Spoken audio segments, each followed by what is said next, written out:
buenas noches, bienvenidos a Le Doy Mi Palabra. Es un día histórico, un día muy especial y es una noche muy especial que seguramente tiene de ambos lados de ambas caras de la moneda.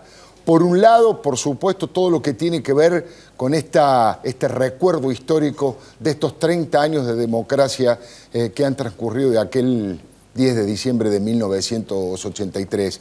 Y por el otro lado, la actualidad preocupante, la actualidad caliente, que habla de muchas cosas, yo diría complicadísimas, que están ocurriendo en la sociedad. Si usted me permite, le quiero comentar a algunos de los entrevistados que tenemos hoy, porque vale la pena quedarse por los dos conceptos que le he dicho, porque vamos a hablar de aquel 10 de diciembre de 1983, de todo lo que ocurrió en estos 30 años de democracia, pero no vamos a mirar para otro lado de lo que está ocurriendo ahora, en estos momentos, de los 8 muertos que han padecido en estos últimos días la democracia y de las cosas que están ocurriendo. Por supuesto que vamos a hablar, como siempre, también con nuestros columnistas. Más tarde va a estar aquí José Antonio Díaz y Carlos González Prieto respecto del tema agropecuario. Buenas noches y gracias por venir, Carlos. Está con nosotros el expresidente de la Nación, el doctor Eduardo Duhalde. Muchas gracias por estar aquí. Acaba de publicar Eduardo Duhalde, don Raúl recordando a un demócrata, y en la tapa está el doctor Raúl Alfonsín allí haciendo su saludo tradicional. A su lado está Ricardo Alfonsín, gracias por estar aquí, Alfonsín. Está llegando Gabriela Michetti, está llegando el doctor Gil Lavera, Fernando Bravo. La idea se fue armando también como una forma de mostrar convivencia civilizada, diálogo, pluralismo. Van a estar sentados en esta mesa gente que opina distinto, que milita en partidos políticos distintos, pero que tiene un respeto cabal por la democracia y por la posibilidad del diálogo. Y cuando uno habla del diálogo y cuando uno habla del doctor Raúl Alfonsín y este humilde homenaje que le queremos rendir hoy, entre otras cosas en este programa, fíjese el video que rescatamos, del año 1989 de un programa llamado Le Doy Mi Palabra, cuando un conductor con más pelo hablaba con el expresidente, con el fundador, con el padre refundador de la democracia en la Argentina.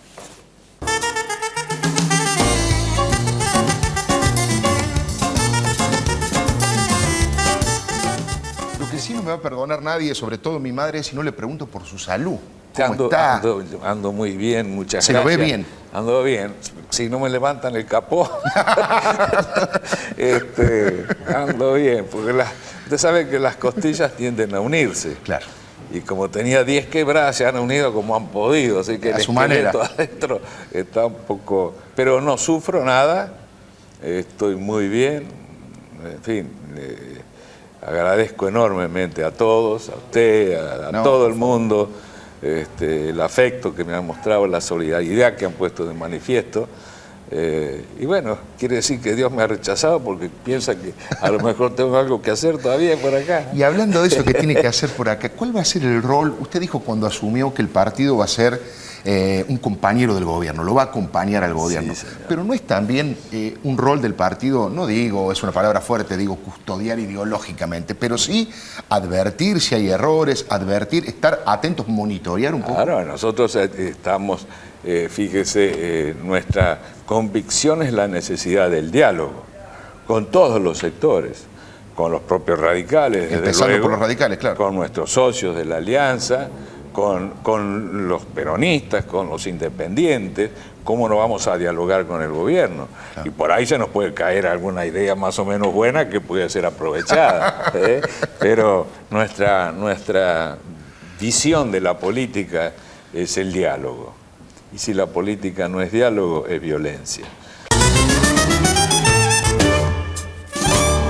Una de las herencias conceptuales más importantes que ha dado el doctor Alfonsín, y lo decía en diciembre del 99, si la política no es diálogo, es violencia. Fíjese la actualidad que tiene en los momentos difíciles que está viviendo la Argentina. Ya están todos nuestros invitados, enseguidita nomás vamos a escuchar la opinión de los distintos matices políticos que hay en esta mesa, con esta convivencia civilizada, pluralista, con este respeto que cada uno tiene del otro y cada uno con su actividad. Porque, por ejemplo, también está Fernando Bravo, como les comentaba, que obviamente no es un dirigente político, es mi compañero histórico de la radio durante tantos años, y él ha sufrido y celebrado los momentos difíciles de la democracia en el sufrimiento y ha celebrado los momentos extraordinarios de la recuperación de la democracia. Con todos ellos vamos a conversar en un rato, pero déjeme que le dé mi opinión respecto de lo que está pasando en estos momentos y de lo que ha ocurrido en estos 30 años. Le he puesto de título a la editorial no saquear la democracia, porque creo que la democracia no se la saquea. A la democracia se la defiende, se la venera, se la cuida y se la trata de llenar de contenido. Para fortalecerla, para romper con esas fragilidades que la democracia todavía tiene, hay que darle mayor justicia social, hay que darle mayor equidad, hay que ampliar los territorios de la libertad, por supuesto, sin ninguna duda, y hay que custodiarla todo el tiempo para que cada ciudadano se sienta parte integrante del sistema democrático y que a nadie se le ocurra pensar en ninguna aventura de tipo autoritario. Por eso creo que hay que ser claro respecto de lo que ha pasado con la policía. Una actitud extorsiva que la sociedad debe condenar y que la justicia debe condenar también.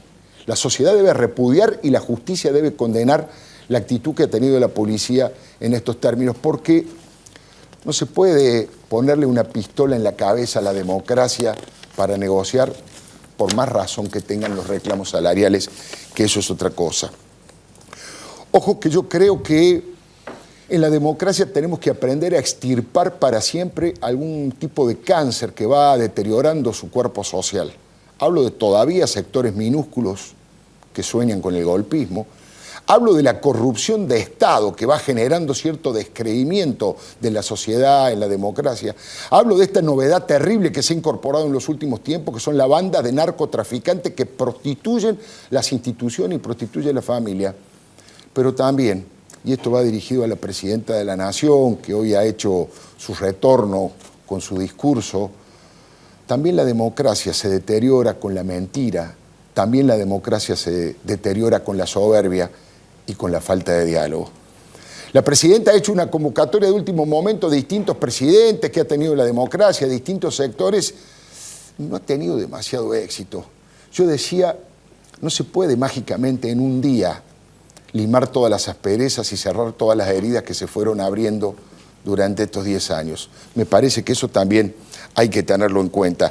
La democracia es por definición horizontal, es por definición multicolor y es por definición la posibilidad de interactuar, de dialogar, de consentir, de disentir y de discutir a fondo cada uno de los problemas, pero de evitar el hecho de estigmatizar al otro porque piensa distinto. Y la verdad, con todo respeto, durante estos últimos 10 años, mucha gente se ha sentido estigmatizada, marginada.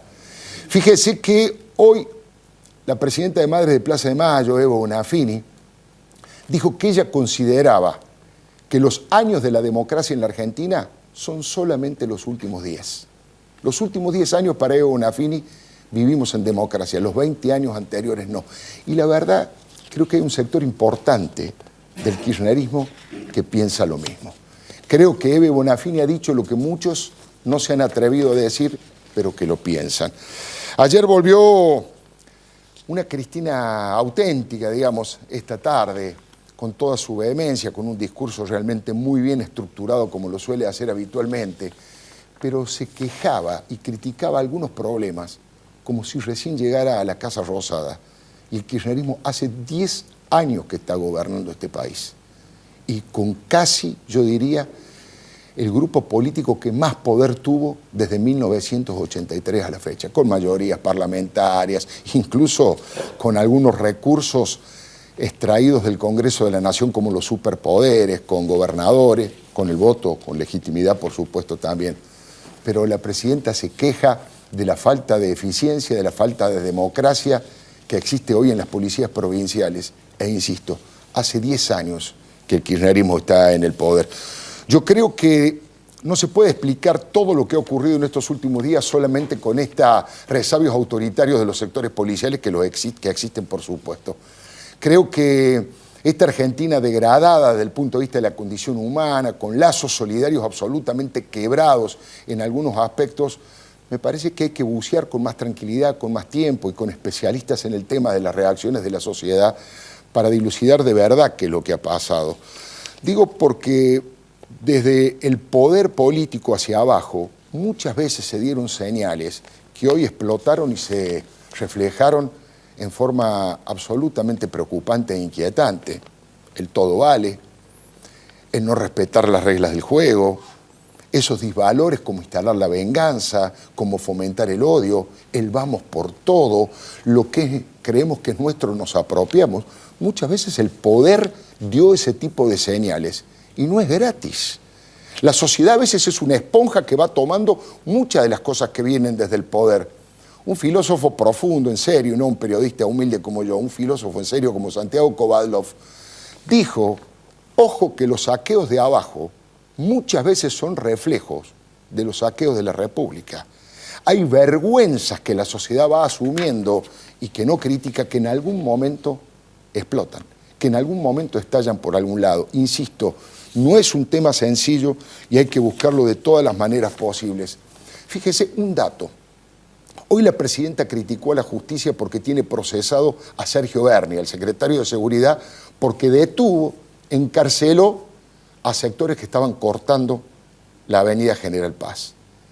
Ahora yo me pregunto, ¿no ha sido el gobierno que durante mucho tiempo fomentó los cortes de ruta, los cortes de calle? Total eran contra Macri, si era en la capital, total era contra Bonfatti, si era en Santa Fe, vayan, llegale un piquete de la Sota en Córdoba, hasta que no se habían percatado que ese tipo de esquema genera una falta de respeto hacia el otro, una falta democrática realmente preocupante, y ese dejar hacer y ese vamos por todo, en algún momento se vuelve en contra de alguien que lo estuvo generando. Por eso me parece una frase sabia para estudiar y para tratar de mirarnos en ese espejo. Los saqueos de abajo a veces reflejan los saqueos de la República de arriba. Finalmente, creo que retomar la senda del diálogo, convocar a todos los sectores, es el camino que todos debemos llevar adelante. Más allá de si esto se concreta en el corto plazo o no. Yo le decía que, bueno, hay gente que ha sido muy castigada durante este tiempo y no va rápidamente uno cuando lo hieren durante tanto tiempo. En un día no se limpia lo que se ensució durante 10 años. Por eso me parece un buen camino, tal vez, para conversar entre todos, como en esta mesa pluralista, donde hay peronistas, donde hay radicales, donde está Gabriela Michetti, que no es ni una cosa ni la otra, que es macrista, en donde está alguien independiente como Fernando Bravo. Por ahí ese concepto de que a la democracia no se la saquea, de que a la democracia se la defiende, se la venera y se la llena de contenido, tal vez nos sirva para ir encontrando el camino que por estos días calientes parece que hemos perdido. Le doy mi palabra. Bueno, debo ser agradecido, ¿no? Que gente de la envergadura que está sentada en esta mesa, cada uno en su actividad, con su trayectoria, con su matiz ideológico, con su pensamiento distinto, tengan la posibilidad en un día como hoy, el Día de la Democracia, el Día de los Derechos Humanos y todo lo que está ocurriendo en el país, de que podamos conversarlo entre todos, que escuchar las voces distintas, que enriquecernos con el pensamiento de todos los que están aquí. Yo había pensado hablar de varios temas, por supuesto, con todos, pero el primero me parece que corresponde y no solamente por el libro que ha escrito Eduardo Duhalde, sino por lo que significa este día. ¿Y cuál cree usted, doctor Duhalde, y es la misma pregunta la que le voy a hacer a todos, que ha sido el legado más importante? Bueno, usted ha escrito un libro para explicarlo, pero digo, si lo tuviese que resumir periodísticamente. Yo creo que con el tiempo la figura de Alfonsín se va a agrandar y va a terminar siendo un sinónimo de la democracia. Lo que a mí me impactó mucho, que fue en los primeros tiempos, pero después lo repitió varias veces en su gobierno. Recuperamos la democracia, ahora necesitamos demócratas. Ahora necesitamos demócratas. Claro, y después se hablaba del sujeto democrático. Es decir, eso que realmente en esta Argentina que tiene profundas raíces autoritarias, muy consolidadas en la sociedad, muy consolidadas. Algunas han aparecido en estos últimos días, ¿eh? Pero sí, claro. Es un grave problema que tenemos. Tenemos un subdesarrollo democrático que es tan grave como el subdesarrollo económico o social. Tenemos un subdesarrollo democrático que no es el caso de nuestros vecinos. No es el caso de nuestros vecinos. Yo creo que son 3 países sudamericanos que están en un franco subdesarrollo democrático. Por supuesto que vivimos en democracia, esto no está en tela de juicio, Sí. pero es muy antiguo. Las democracias modernas europeas que superaron los autoritarismos, y bueno, fue realmente algo espectacular lo que han logrado. Ya no hay más mandones en Europa, ya no hay providenciales en Europa. Cuando los hubo, que fue, bueno, entre guerras, aparecen los humillados alemanes creyendo que votando un señor fuerte iban a... Claro. Lo que terminó, Fíjese o lo en que Italia o en España, todo eso desapareció. Es antiguo, es antiguo. Sobre todo en este mundo globalizado es imprescindible que la democracia asiente sus reales, y el tema fundamental entre nosotros es que el gobierno no puede haberse tentado el próximo presidente que puede estar en esta mesa, o no puede estar tentado de aprovechar de este subdesarrollo institucional que tenemos, porque lo puede aprovechar. Esto de la cesión de funciones del Parlamento al Ejecutivo, hay que terminar para siempre con eso. El tema de los controles, Claro. es un tema que... Bueno, y tantos otros temas. Lo cierto es que estamos en una etapa de subdesarrollo democrático. Es muy interesante lo que acaba de decir, y ahí le traslado la pregunta a usted, doctor Alfonsín. En el discurso histórico que su padre pronuncia en el Cabildo, habla precisamente de que esta democracia no la van a construir los hombres providenciales, y dice, si no, eso que está cantando la gente, el pueblo unido jamás será vencido, dice en una parte de su discurso. A usted, ya no como hijo, sino como dirigente político, ¿cuál es el hecho así que lo ha impactado del aporte que ha hecho su padre a la refundación de la democracia en Argentina? Bueno, creo que, el hecho más importante, que el que más hay que destacar, y para mí el que más puso en riesgo la consolidación de la democracia y el que más hizo por consolidar la democracia, es el juicio de las juntas. Por eso está acá Gilavera, después vamos a conversar con él, pero coincido plenamente. Para mí ese es el hecho refundacional, ¿no? Tenía estas dos caras, ¿no? Claro. Ponía en riesgo Claro. la consolidación de la democracia y al mismo tiempo consolidó la democracia. Porque no solamente los argentinos pudimos hacer justicia, si no lo hubiéramos hecho, el gobierno hubiera sufrido problemas de legitimación, sino que además nos permitió conocer qué era lo que había pasado en la Argentina y nos permitió conocernos a nosotros mismos. Nos permitió asomarnos a la sociedad argentina, observarla y, bueno, ser conscientes de lo que habíamos disimulado, lo que no habíamos advertido, lo que habíamos tolerado. Y todo eso nos devolvía una imagen terrible realmente, muy, muy dura, muy difícil de aceptar. Y sin embargo teníamos que aceptarla, era un dato de la realidad. Creo que eso nos vacunó, digamos, definitivamente, para que en el futuro no se repitan experiencias como esas. Aunque hay que recordarle a los más jóvenes, porque mire, Alfredo, siempre lo digo, nada hay, se lo digo a los jóvenes, intrínsecamente más perverso, más cruel y más corrupto que una dictadura. La peor de las democracias es infinitamente mejor que cualquier dictadura. Y esto hay que tenerlo presente también, ¿no? Es interesante lo que plantea. Doctor Gilavera, no solamente por eso, pero usted fue uno de los hombres que ocupó un rol tan importante, histórico, en lo que estamos coincidiendo, que fue el hecho refundacional de la dictadura. Yo le pregunto, antes de participar de eso, ¿usted tenía dimensión de la profundidad del infierno al que habíamos llegado? ¿Conocía tan en detalle las torturas, las desapariciones, el tirar gente viva al mar, ese tipo de perversidad? ¿Usted las conocía antes o las vio en el transcurso del juicio? No las conocía antes. Jamás imaginábamos que el tema tenía una extensión, una sistematicidad, e incluso en muchos aspectos un sadismo y una crueldad, como luego se reveló. Y me parece que esto fue una sorpresa, bueno, no solamente también para la sociedad, pero incluso en la propia estrategia del gobierno al comienzo, no había una dimensión muy clara respecto de cuál era el alcance del plan. Yo creo que eso se comenzó a revelar con el Nunca Más, que fue que por primera vez corrió el telón acerca de que esto había sido una cuestión orquestada, organizada, había sido un plan sistemático, criminal, para combatir la subversión. Fernando, vos también tuviste tu lugarcito en la historia de todo esto porque, bueno, muchísima gente recuerda, yo especialmente, obviamente somos compañeros hace tantos años en la radio, bueno, tu rol de maestro de ceremonia junto allí con Graciela Mancuso en ese cierre que hace Alfonsín, allí en la 9 de julio, al lado del obelisco.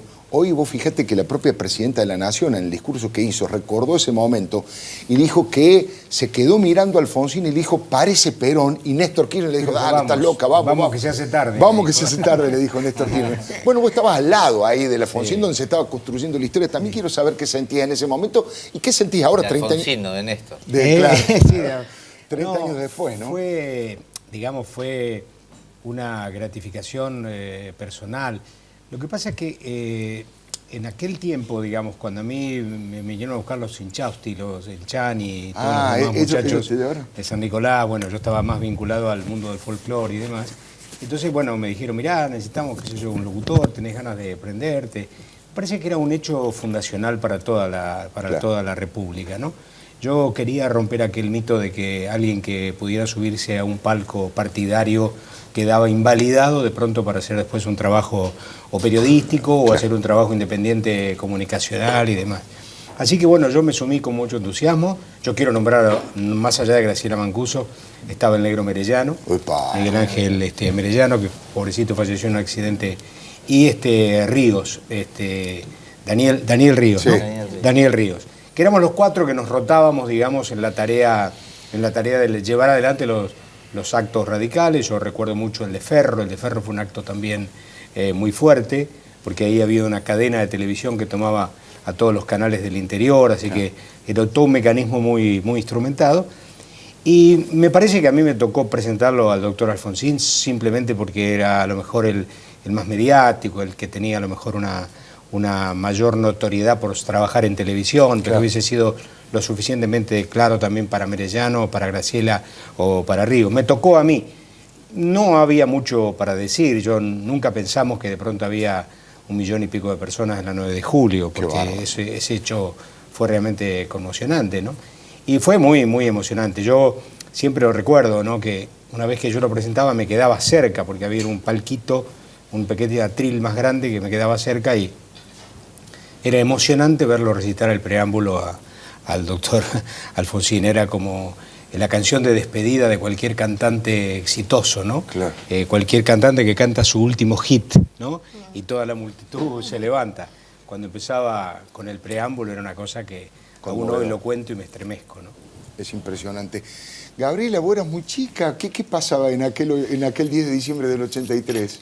Ricardo tal vez no lo sepa, pero yo vivía, acababa de llegar de La Prida, del pueblo donde yo viví, hasta los 17 años, y me vine a estudiar a Buenos Aires en el año 83. En el 82 terminé el secundario, en el 83 empecé la facultad, Ciencias Políticas y Relaciones Internacionales en la Universidad del Salvador. Y yo vivía a media cuadra donde vivían ustedes. Vivía en Juncal, en el Centavo, que es una residencia universitaria de chicas del interior. Entonces, al hermano más chico de Ricardo, nosotros pasábamos, él estaba a veces afuera y entonces lo cargábamos y le decíamos, ¿y qué se siente ser el hijo de un futuro presidente? Y, así que era así la cosa muy liviana y muy frívola, ¿no? Ese momento, bueno. Pero el asunto es que un día le toqué el timbre, le digo, bueno, ¿puede bajar tu papá que quiero hablar con él? Porque yo estudio ciencias políticas. Disparate, bueno. Creo que me mandó a freír espárragos. Pero bueno, el asunto es que más allá de eso, obviamente fue un año muy especial desde lo personal, porque estudiar ciencias políticas en el año en el que comienza la democracia y en la Universidad del Salvador, que era una universidad que, como no estaba la carrera, en la UBA, era la universidad más plural de todas. Entonces fue una cosa muy, muy especial, muy intensa, con un nivel de desafíos personales y grupales para todos los que formábamos parte del grupo. Eso es impresionante. Pero yo lo que recuerdo, lo que vos preguntaste al inicio al doctor Duhalde, ¿qué tomo yo de la figura de Alfonsín hoy? Y yo tomo la buena fe, yo tomo la vocación.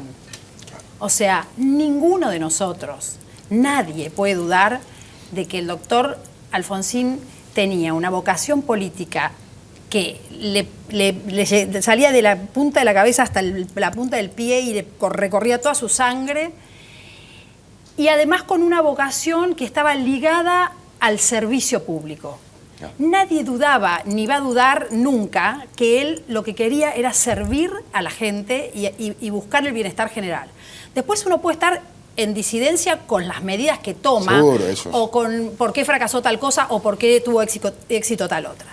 Pero la buena fe de una persona que es presidente de la Nación y que da el ejemplo de ser una persona llena de vocación de servicio público, eso es muy fuerte. Y yo creo que eso es una de las cosas más fuertes que tenemos y más intensas que tenemos en la figura de Alfonsín. Qué interesante, ¿eh? Yo no sé si a usted le parece lo mismo. Yo estoy disfrutando de cada una de las miradas sobre un tema histórico como ese, cada uno con su impronta, con su trayectoria, con su experiencia de cada uno de un lugar que, insisto, que nos sirve a todos para tener una mirada más plural. Yo les voy a preguntar en el próximo bloque, ya vamos a ir a algo un poquito menos feliz, que tiene que ver con lo que está pasando en estos últimos días, en estas últimas horas, con la policía extorsiva, con los saqueos, con quiebres que se han dado de lazos solidarios realmente indispensables para vivir en sociedad. Si usted se queda allí, después del corte, vamos a hablar con ellos y también escuchar la mirada que cada uno tiene de lo que ha ocurrido en estos últimos días. Ya venimos. Le doy mi palabra. Bueno, arrancamos este segundo bloque y ahora vamos ya a la realidad más cruda, ¿no? Yo le pregunto, doctor Duhalde, ¿qué es lo que usted está viendo de grave, si es que ve cosas graves que han ocurrido?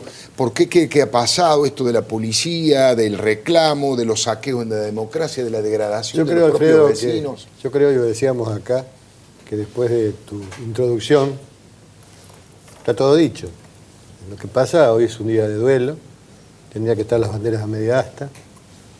Es un hecho muy triste, que contrasta con una fiesta, con los bombos, contrasta con eso. Yo creo que, bueno, como tantas veces sucede, ¿no?, con el gobierno, están atados a una fábula, yo no llamo relato, sino una fábula, se mantienen en ella y bueno, y pasan estas cosas. La situación es muy difícil. Hay que ser muy cuidadoso, la situación es muy difícil, sobre todo la situación económica y su desemboque, ¿no? No necesitamos ser especialistas para saber que a partir de ahora todo el sector público, que ha crecido enormemente en estos tiempos, va a pugnar por mayores salarios. Esto es natural. Todos buscan.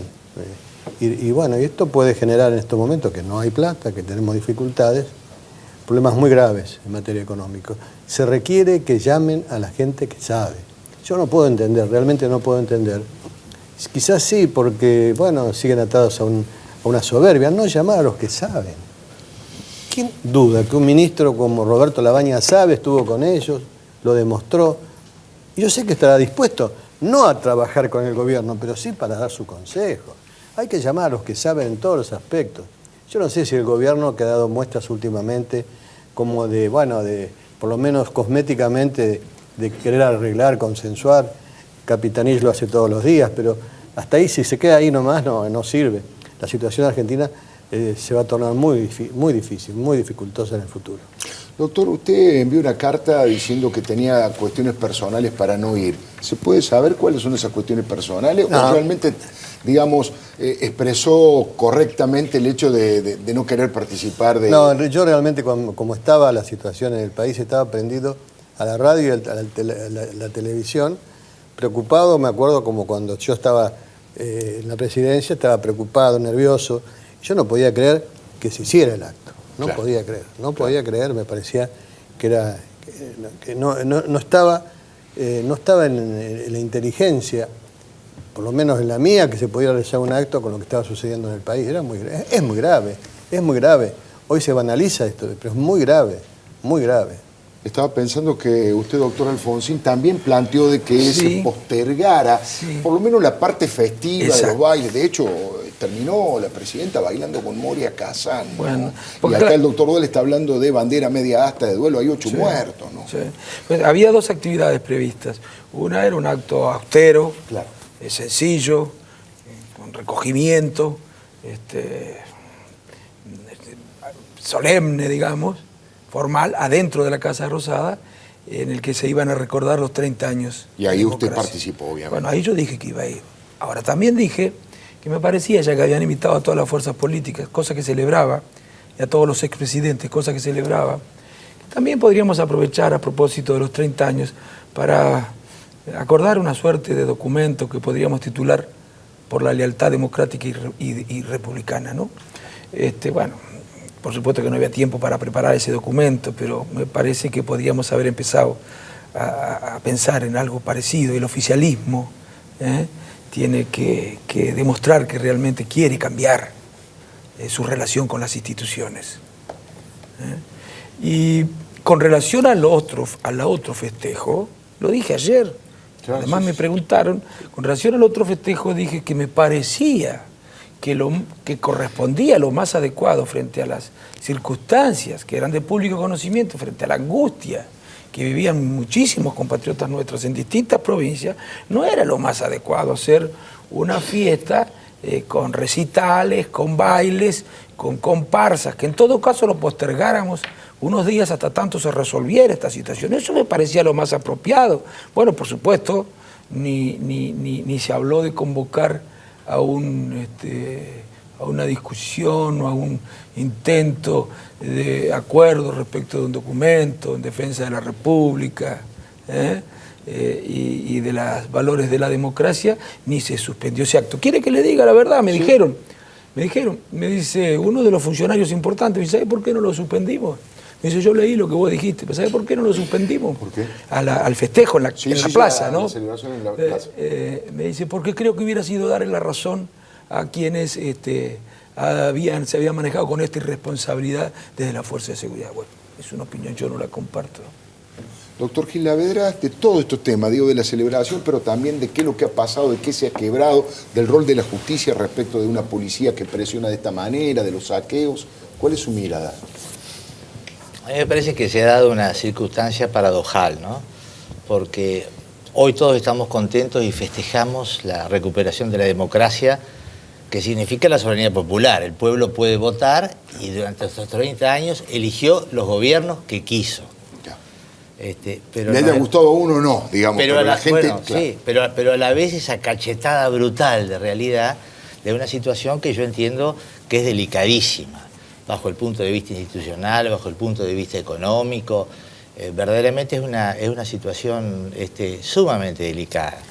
Y digo sumamente delicada y que demuestra que durante estos 30 años a la democracia le ha faltado el alma, que es la política.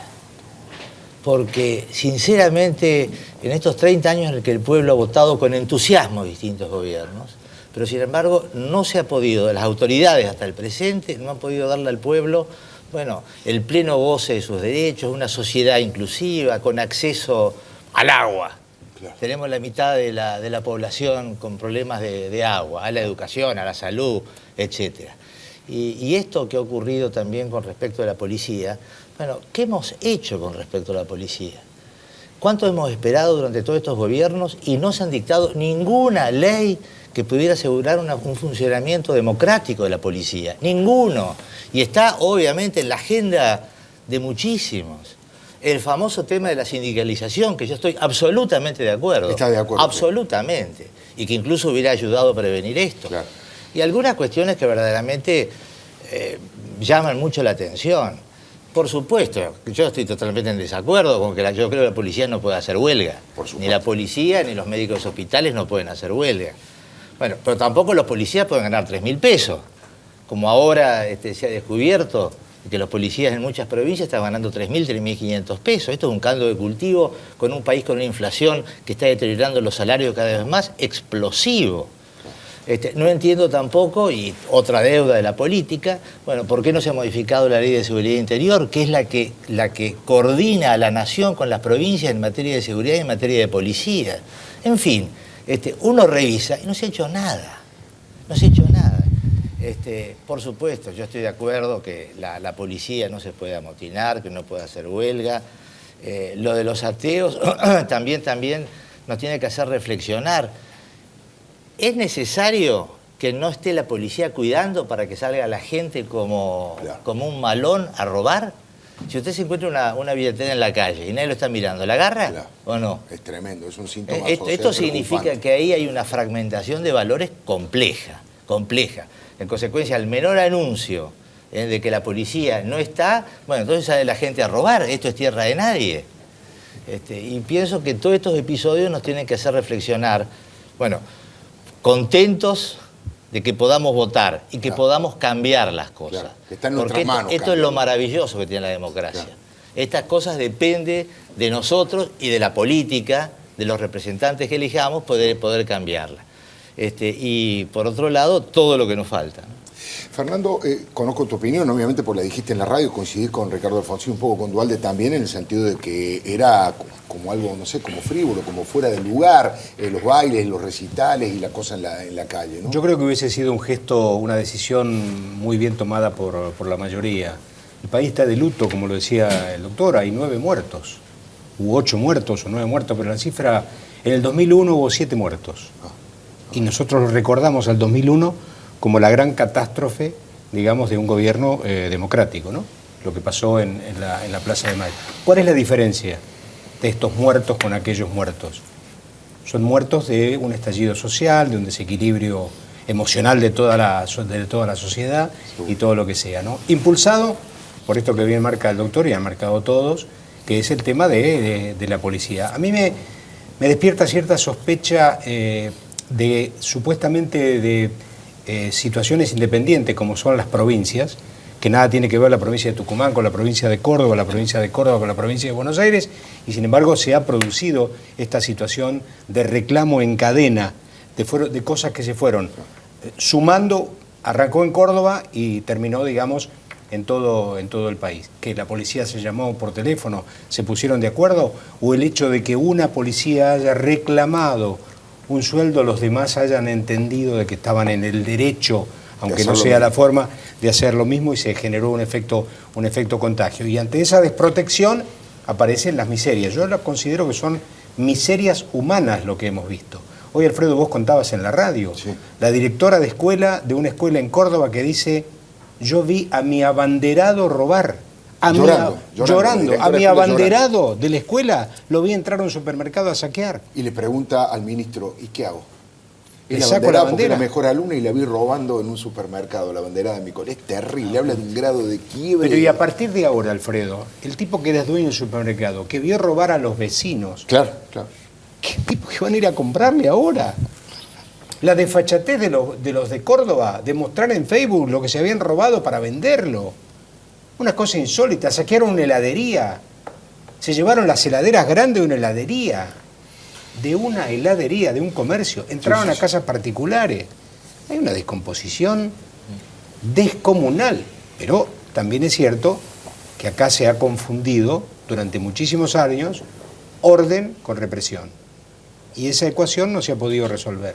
Entonces, el orden no ha podido ser establecido. Un orden democrático que no implique agarrar a palos ni tirar tiros, ¿no? Y sí.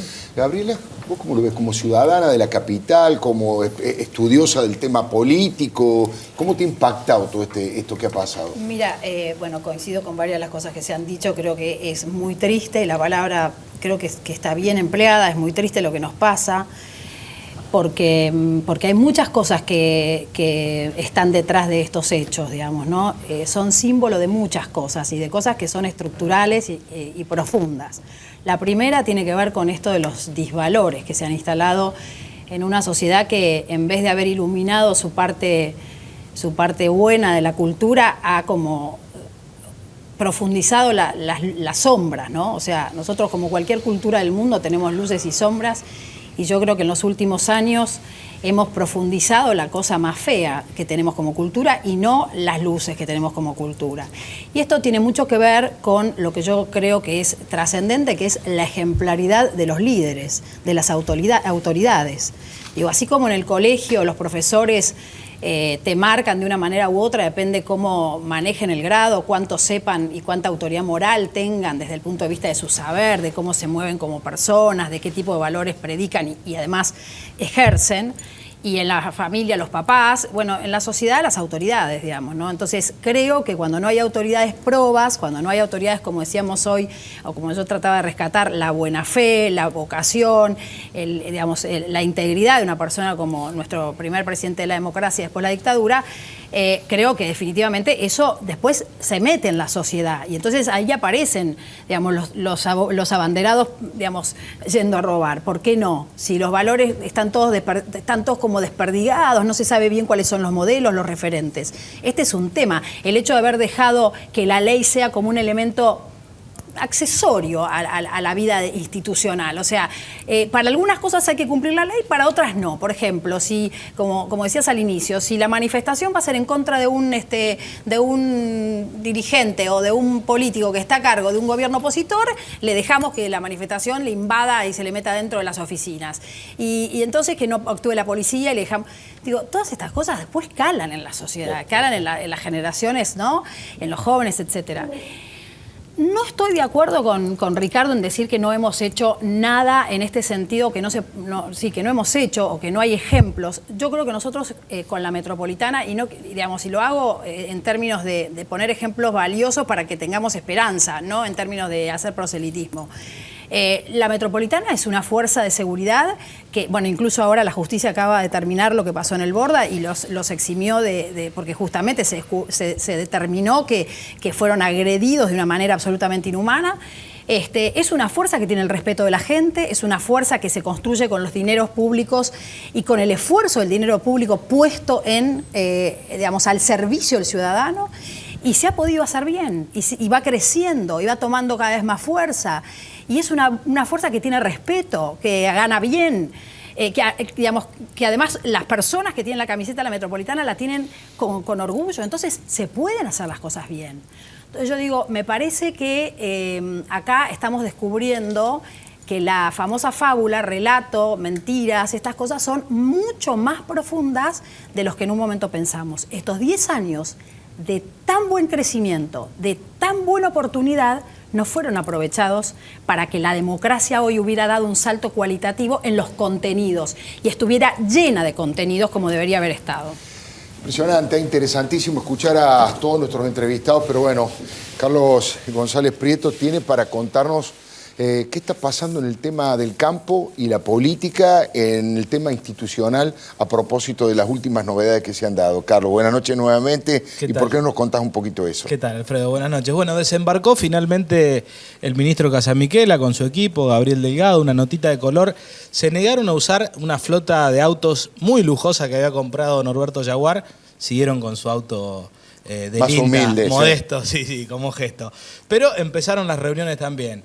Se reunieron con la gente de Casafe, que nuclea a los principales operadores del negocio de semillas y fertilizantes. Hoy por la tarde hubo una reunión con las 4 cadenas de los principales cultivos. Esto es Axoja, que nuclea a los productores de soja, Maizar Maíz, Protrigo, Argentrigo, perdón, los productores de trigo, y Asagir, los productores de girasol. Claro. Parece que fue cordial la reunión. Plantearon allí la intervención del Estado y la presión tributaria a las cadenas.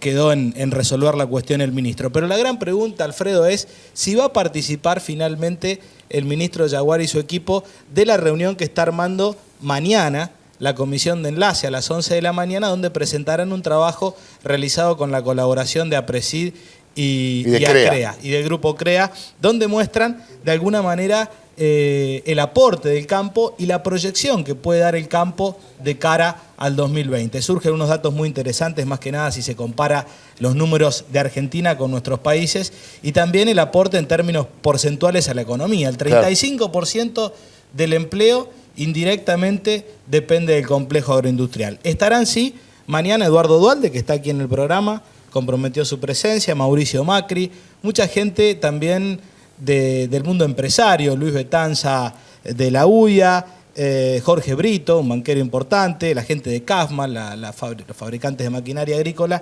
pero no se sabe si finalmente accederán a la invitación que les hizo Echeverre y los presidentes de la comisión de enlace, la gente del gobierno, y participará finalmente mañana. Interesante, muchísimas gracias, Carlos. No se vaya, vamos a seguir profundizando con Eduardo Duhalde, con Ricardo Alfonsín, con Ricardo Gilavera, con Fernando Bravo y Gabriela Michetti, respecto de las cosas que están pasando, de esta realidad que ha explotado en las provincias, y también vamos a seguir rescatando el valor de que hace 30 años la democracia llegó para quedarse toda la vida. Se convirtió en eterna en la Argentina, por suerte. Ya venimos, le doy mi palabra. Bueno, lo prometido, José Antonio Díaz, que nos va a dar datos y nos va a explicar de qué manera la desigualdad y la exclusión ha sido un poco la explicación desde el punto de vista económico de algunas de las cosas que han pasado, de las más graves sobre todo. José Antonio, buenas noches. Buenas noches. Alfredo, escuché en la exposición de alguno, no recuerdo bien, creo que fue Bravo, que habló de la palabra descomposición, ¿no?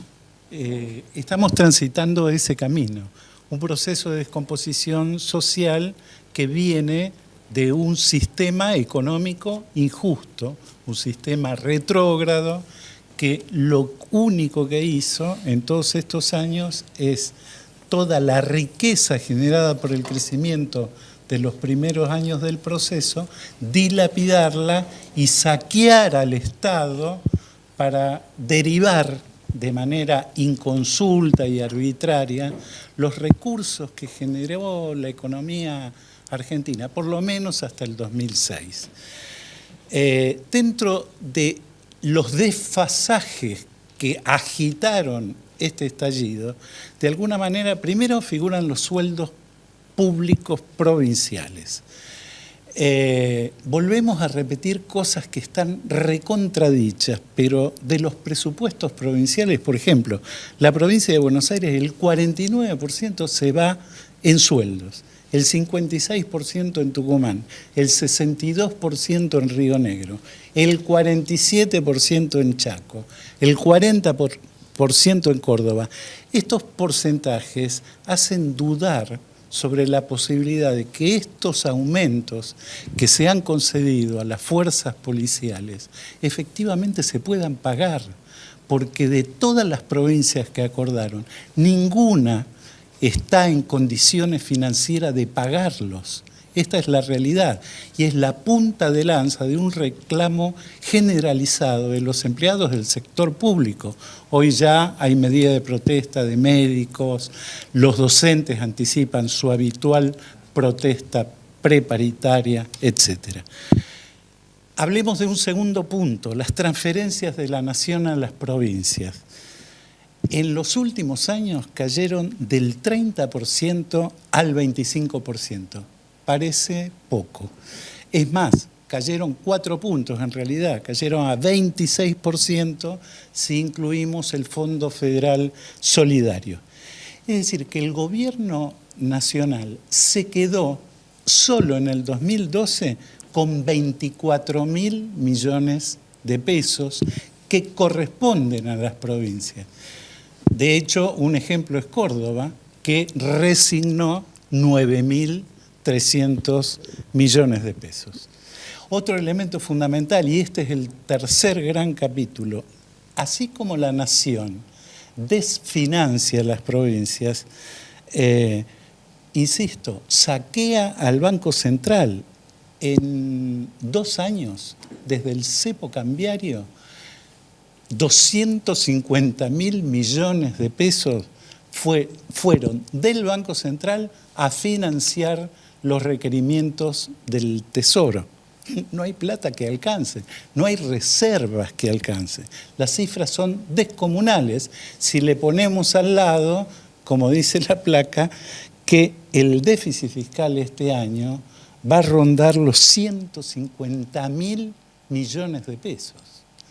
Entonces, ante este desmanejo, obviamente todo lo que se aporte a la protección social, a la red de, no sé, para algunos es simplemente una red clientelar, para mí me parece que es una red de protección social imprescindible para millones de argentinos. Bueno, ahí hay 40.000 millones de pesos. Ahora, vuelve la inequidad y vuelve la exclusión. El 70% de ese presupuesto de 40.000 millones de pesos lo administra la Nación y solo participan las provincias en un 23%.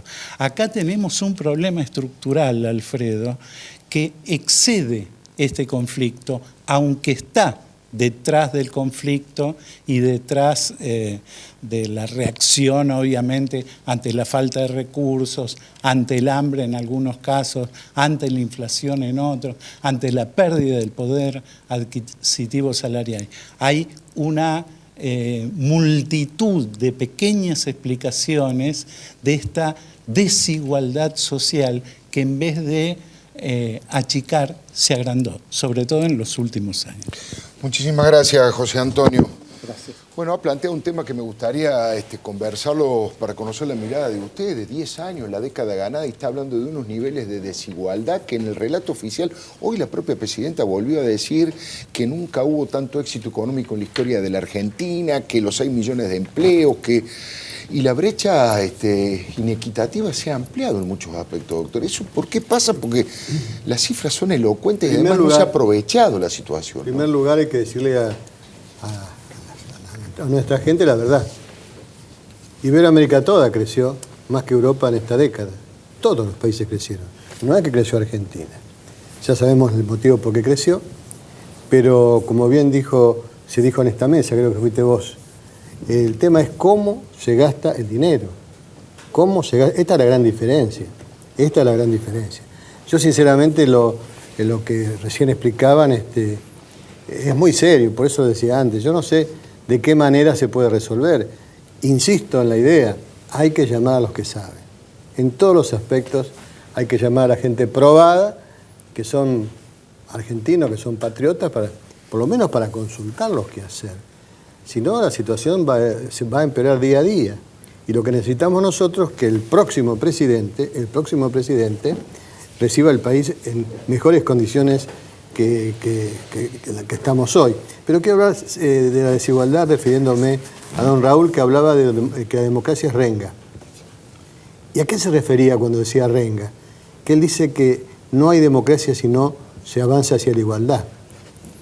La idea de la igualdad la vincula con la democracia. Por eso la democracia es un camino, esto de Gandhi, ¿no?, sin estación de llegada, porque siempre hay que estar mejorándola. Hablar de una igualdad absoluta es realmente una quimera, pero sí tenemos necesidad de decirle a la gente que hay una inequidad muy notoria con los ingresos que ha habido en esta década. Es muy lamentable lo que ha pasado. Hoy mismo, hablando con amigos, puede ser que yo esté pagando, me decía, 28 pesos de gas en Capital Federal. Puede ser posible eso. Puede ser posible. Acá recién se decía, y con razón, que yo creo que la ayuda a los sectores más humildes tiene que mantenerse, inclusive son muy bajos hoy, pero hay realmente un despilfarro de los dineros en subsidios que son escandalosos. Doctor Duhalde, una muy cortita, lo saco de los temas más trascendentes y lo llevo a una cosa chiquita, pero periodísticamente se sabe que esas cosas también nos interesan. Usted ha dicho, recién hablado del próximo presidente. Usted, cuando le preguntaron a quién tiene, digamos, en su corazoncito, nombró a 3 peronistas, pero de distinta mirada. Lo nombró a Scioli, lo nombró a Massa y lo nombró a De la Sota. ¿Cómo es eso? ¿Cualquiera de los 3 cree que usted está preparado para ser presidente de la Nación? Sí, yo creo, y lo he dicho, y lo sabe la sociedad, quien más experiencia tiene es De la Sota, es obvio. No es si me gusta más o me gusta menos. Luego Scioli también tiene el segundo en experiencia, y el tercero, que representa un proyecto generacional, es Massa, bueno, que tiene un poco de menos experiencia. Ahora, ¿quién puede ser candidato? Mire, yo le decía hoy a Ricardo que si ellos repiten lo del 98, cuando se pusieron de acuerdo en ese momento de la Rúa con Álvarez, hicieron una interna, son firmes candidatos a... La socialdemocracia, dice usted. No, el radical socialismo. Claro, el radical socialismo. Yo creo que tiene enormes posibilidades, pero la verdad que yo no sé si se van a poner de acuerdo, hay mucho egoísmo, ¿no? Hay mucho hoy. En cualquier momento se afila el radicalismo. No, yo te lo denuncié recién. Recién lo acabo de denunciar. Hay que hacerlo público. Sí, me trajo la ficha de afiliación. Ya, si me permite, Sí, quiero cómo no. destacar, Alfredo, el gesto ejemplar. No porque se trate de que haya escrito un libro sobre mi padre, por Dios. No vaya alguien a creer que puedo decir esto porque se trata de mi padre precisamente, sino creo que no hay antecedentes, ¿no?, de que un presidente haya escrito un libro sobre otro presidente que no es de su partido. Y me parece que en este momento un gesto como esto tiene un valor muy especial, que nos habla de la necesidad de recomponer las buenas relaciones entre las distintas fuerzas políticas, de la necesidad de reconocer los aciertos de quien pertenece a otro partido político, de respetar a quien piensa diferente y hacer un esfuerzo para que por lo menos en ciertas cosas nos pongamos de acuerdo. Porque uno de los problemas que tiene la Argentina de hoy es que en aquellas cosas en las que deberíamos estar todos de acuerdo, por decisión, digamos, del partido de gobierno, estamos discutiendo sobre estas cosas. A ver, quiero decir, hay cosas que son opinables. La política económica, la política energética, la política tributaria, para mí ha sido mala. Pero que el INDEC no puede mentir, eso no es opinable. Que el Poder Judicial debe ser independiente, eso no es opinable. Que hay que respetar las autonomías de las provincias, de los gobernadores, eso no es opinable. Que el Parlamento tiene que ser respetado en sus competencias, eso no es opinable. Que quien piensa distinto no tiene que ser estigmatizado, ni hay que atribuirle las peores intenciones, las más perversas, para poderlo criticar con más facilidad. Eso no es opinable. ¿Cuáles son las cosas que hacen que nos enfrentemos tanto a veces con el oficialismo? Precisamente que estas cosas nos hacen discutir estas cosas. Esto que no se discute en ningún lugar del mundo. Bueno, por las que luchamos tanto nosotros, para lograr organizar la sociedad en base a valores fundamentales de la República. Bueno, estas cosas nos hacen discutir y nos enojan con el gobierno. Hablando de la justicia, doctor Gilavera, hay muchas cosas para analizar. Primero, lo que hoy decía la presidenta respecto de este procesamiento que han hecho con Bernie porque detuvo a gente de los cortes. Pero también quiero ir un poco más profundamente y preguntarle respecto de esta suerte de persecución que hay, por ejemplo, del fiscal Campagnoli. Hay muchas vergüenzas que uno tiene ajenas respecto a algunas cosas que hacen el gobierno. A mí una de las que más me ha impactado, yo sé que también es chiquita, pero es simbólica, que es que Amado Vudú sea nuestro representante ante las exequias, ante los funerales de un gigante de la democracia y los derechos humanos como Nelson Mandela. Me da vergüenza ajena, porque podrían haber elegido dentro del propio kirchnerismo, sí, claro. Hay otros que tienen otro perfil, no sé, digo, Daniel Filmus no me hubiese afectado tanto como que vaya Amado Vudú, pero a usted le estoy preguntando respecto de estas cosas que están pasando, esto de castigar a los que investigan, ¿no? Bueno, me parece que la designación de Gil Carbó, que fue luego de ese impresentable, que sin duda que era la candidatura anterior, la de Reposo, bueno, no tuvo dificultades porque tenía antecedentes como para hacerlo. Pero luego se ha revelado como, no como una procuradora general, sino como un representante de los intereses del gobierno desde la Procuración General. Y así ha primero gestado esa agrupación dentro de lo que eran unas corrientes ordinarias dentro de los magistrados, que puede tener, en los postulados podemos todos coincidir, pero en la práctica, bueno, es actuar en favor del gobierno, y en el cual, tras que la Argentina tiene en materia de corrupción una deuda gigantesca, porque si la gente piensa que en materia de corrupción en la Argentina acá no pasa nada, tiene razón, no pasa nada. La regla es la impunidad en la Argentina. Y esto es gravísimo, y me parece que esto corroe también a los cimientos morales de la democracia. Y precisamente el tratar de apartar a Campagnoli por investigar demasiado, por querer inmiscuirse en una causa y haber obtenido evidencias. Bueno, esto es un escándalo. Como también otros fiscales que piden lisa y llanamente el archivo de las causas para no investigar. Escándalo. Me parece que todas estas cosas forman parte de ese larguísimo inventario. Y permítame, quiero hacer, ya que Gabriela me corrigió con el ejemplo de Metropolitana, sí. Bueno, un ejemplo, por ejemplo, de lo que había que hacer en materia de policía es lo que pasó en el gobierno de Duhalde, en la parte de la gestión de Carlos Arlañán, que luego se volvió a intentar de una segunda época. Bueno, ese es el modelo, y que incluso tenía un consenso enorme de muchísimas fuerzas democráticas. Seguro. Bueno, y incluso firmamos un compromiso, vos también te acordás que lo firmamos juntos, y lo firmó también el Frente para la Victoria. Claro. Bueno, que tenía toda una serie de postulados. La seguridad democrática. Sí, señor. El acuerdo por la seguridad señor. democrática. Sí, señor. Porque en realidad esto no pertenece a ningún partido. Claro. Esto tiene que formar parte de las políticas de largo alcance. Estas son las reformas profundas que necesita y en el cual tiene que estar ajenos a la competencia política. No vamos a competir por la policía, ni por la justicia, como decía Ricardo. Esas son cosas que nos interesan a todos. Y lamentablemente, como tantos otros temas, bueno, fue cayendo también en el olvido. Fernando, y en el tema medios de comunicación, ¿cómo sentís que ha pasado estos 30 años de democracia? ¿De qué manera lo has vivido vos como comunicador, como periodista, como conductor de programas? Y como digo, creciendo o deteriorándose los espacios de libertad, no sé cómo lo has vivido. Voy a opinar exactamente a la inversa de lo que opinó la señora Eve de Bonafini, que dijo que los últimos 10 años son los de democracia.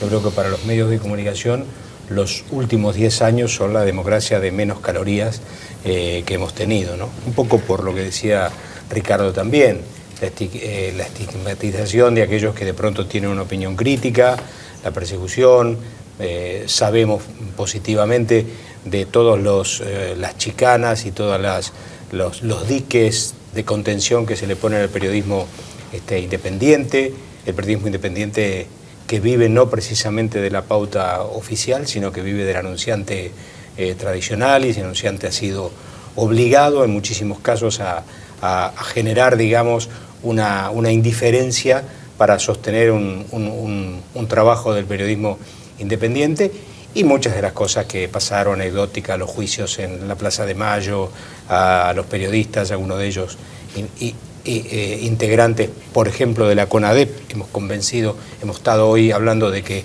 la CONADEP fue algo así como la piedra basal de la refundación de la democracia, y sin embargo en algún momento fueron juzgados públicamente en la Plaza de Mayo, como en el caso de Magdalena. De manera que me parece que los últimos 10 años el periodismo independiente, el periodismo crítico, ha tenido dificultades para hacer su trabajo. Así que esto es lo que yo noto. No discuto la letra chica de la ley de medios, porque me parece que no es oportuno.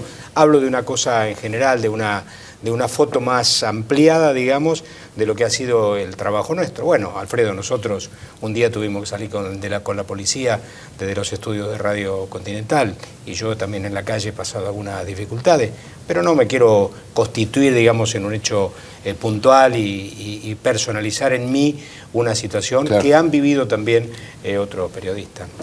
Gabriela, todas estas cuestiones que estamos, no digo criticando, pero sí puntualizando de todo lo que falta para darle el contenido fundamental a la democracia, ¿es lo que te ha hecho desembarcar en la política? ¿No te genera cierta, yo diría, desazón, o que ves como que la tarea es tan titánica que a veces hace bajar los brazos, o eso te redoble el entusiasmo, digamos? No, yo creo que a todos los que tenemos vocación política esto, digamos, nos agarra más a la tarea, ¿no? Sobre todo porque además yo creo que todos los que estamos en esta mesa, no me cabe ninguna duda, sabemos positivamente que la Argentina tiene una oportunidad enorme. No es que perdió la oportunidad. O sea, la Argentina tuvo 10 años de oportunidad como nunca antes en la historia, pero la sigue teniendo. Entonces, eso es fantástico, porque es decir, bueno, no estamos de acuerdo con cómo se ha ido manejando esta oportunidad estos últimos 10 años, pero ¿por qué no la vamos a manejar bien en los próximos si muchos de nosotros sabemos qué cosas se han hecho mal y qué cosas se deben hacer bien? E incluso, te digo más, y vos lo sabés, Alfredo, muchos de nosotros participamos de grupos que no son partidarios, sino que son plurales, que son multipartidarios, digamos, en los cuales nos ponemos de acuerdo sobre cómo debería ser la política educativa de la Argentina en los próximos 10 o 20 años. Nos ponemos de acuerdo en cómo deberían ser las instituciones, cómo debería ser el Estado. Hay un montón de cosas escritas en ese papel que Ricardo decía de hacer en función de la lealtad democrática. En ese nuevo contrato democrático. Hay un montón de cosas ya escritas, hemos escrito, pero a lo loco todos, Y bueno, mañana se presenta, por ejemplo, la potencialidad agrícola y ganadera que tiene el país a través de un documento especialmente hecho en ese sentido, como decía tu panelista recién. La verdad es que tenemos mucho por ganar y también es cierto que, como te decía, el sistema internacional, el mundo nos sigue dando la oportunidad. Entonces, poder transformar este momento de tristeza, de frustraciones, a veces de broncas por las mentiras y en un momento de que la Argentina hasta pueda llegar a ser el ejemplo de una democracia cargada de contenidos donde la política social promueva a las personas, no las deje esclavas de un subsidio el resto de sus vidas, a ellos, a los hijos y a los nietos. Una política social tiene que promover a la persona, tiene que tratar de que durante 3 o 4 años le vayas dando herramientas para que en un momento la persona pueda desplegar sus talentos, sus dones, sus capacidades y no necesite más que le estén dando un subsidio. Bueno, nada de eso pasó en estos 10 años. Entonces, ¿hubo realmente vocación de promover a la gente, de sacarla del lugar estructural de pobreza? ¿Hubo? Porque yo veo que más o menos los promedios de pobreza de la década del 90 y los actuales son muy similares. 30%, 28%. O sea, Ahora, ¿qué cambió en esos 10 años, no? Ahora hay un problema, no estamos hablando de lo que pasó. Y se habla mucho de consensos permanentemente. Casi todos los dirigentes cuando se habla de esto dicen estar de acuerdo. Pero hay que hacerlo. Si no, vamos a quedar todos frente a la sociedad como conversadores. Alfredo decía hace un rato cómo se logra esto. Yo creo que la clave está en que nuevamente se reabra el diálogo argentino bajo la protección física y espiritual de la Iglesia. Hoy la Iglesia tiene mucho más poder que en el 2001. Y el trabajo que hizo la Iglesia fue realmente espectacular. Descomunal. Bueno, y ahora es el momento. El gobierno hoy no se podría negar a participar en un acuerdo que nos necesitamos todos. Y yo insisto, soy vasco como vos e insisto porque somos cabezadura los vascos. El tema central es terminar con el hiperpresidencialismo. Intento fallido en el 94, que se creó realmente un híbrido allí. Este es el tema central. Y yo estoy convencido que esa república, o la segunda república, como me gusta llamarla a mí, debe ser fundada sobre una reforma que no la podemos hacer antes del 2015, pero sí, como en el 53, pactos persistentes de la nueva Constitución, que hay que retocarla. Tenemos una Constitución que es buena, pero tenemos que hacer retoques para que nunca más se vea tentado el próximo presidente o presidenta a valerse de este hiperpresidencialismo que surge de la realidad que vemos todos los días. Yo creo en eso, estoy convencido, y estoy convencido que la Iglesia lo va a hacer. Hoy tiene mucha fuerza, hay una fuerza moral en la Iglesia, sobre todo, después reitero, de la elección de Francisco. Del Papa Francisco. Yo les agradezco de verdad a cada uno de ustedes, les agradezco el tiempo, la posibilidad de haber dialogado, convivido en esta mesa. Me queda un pequeñísimo bloque para hacer una conclusión muy cortita, pero los quiero despedir ahora con ese agradecimiento periodístico y personal de verdad. Perdón, Alfredo, porque... yo tengo que decir algo, perdón. Dígame. Porque acá se dijo o que el peronismo tenía 3 candidatos, sí, o que para el futuro, digo, sí, ¿no? O que el radicalismo podía ser la alianza radical socialista. Pase el yo chivo, digo, pase el...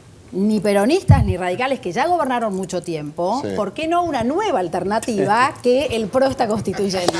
Bueno, eso era parte de las conclusiones que yo quería decir. En esta mesa, por los que los conozco y lo que he leído, acá se han votado a 3 o 4 candidatos distintos a presidente. Cada uno, aquí en esta mesa si preguntamos, y sin embargo han podido convivir, dialogar con mucha cordialidad, y me parece que también es una señal a los 30 años de democracia y en estos momentos tan particulares que estamos viendo. Así que les agradezco de verdad que hayan venido a todos. Gracias. No se vaya, hay una pequeña conclusión que quiero sacarle y una información que le quiero dar. Le doy mi palabra.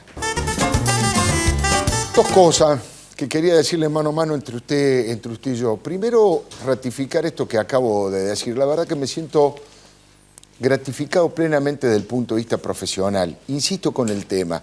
En esta mesa que se sentó aquí, hay gente que desde el punto de vista político tiene trayectorias muy distintas. Hay un expresidente de la Nación como Eduardo Duhalde que podría haber dicho, no, yo soy expresidente de la Nación, yo quiero hacer un bloque solo con usted, Leuco, y después los demás que vayan en otros bloques. El día de que se cumplen 30 años de la asunción de Alfonsín, el hijo del presidente de la Nación, diputado nacional, podría haber dicho: no me quiero mezclar con los peronistas, con Gabriela Michetti, que es del PRO.